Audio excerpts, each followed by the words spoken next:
با سلام، من موسوی پارسا هستم و قراره به شما نحوه عضویت در سایت داروخانه آنلاین دکتر لوکس رو آموزش بدم. پس با من همراه باشید. ابتدا مرورگر رایانه یا موبایلتون رو باز کنید. حالا در این قسمت یا همون آدرس بار وارد می‌کنیم drlux.ir. حالا اینتر کنید.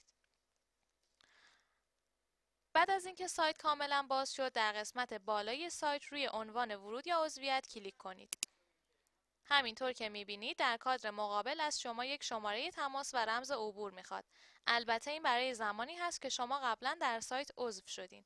اینجا فرض میکنیم که شما عضویت ندارید و باید احراز هویت انجام بدین. پس میایم روی این گزینه عضویت در سایت کلیک میکنیم. صفحه جدید رو میبینیم که از ما یک شماره موبایل خواسته. پس مثل من شما هم شماره موبایلتون رو وارد کنید. روی گزینه ورود کلیک کنید تا وارد مرحله بعدی بشیم.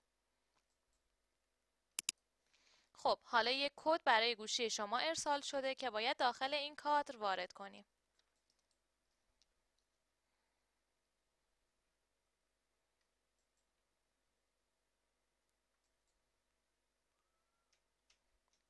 حالا بر روی گزینه تایید کد کلیک کنید.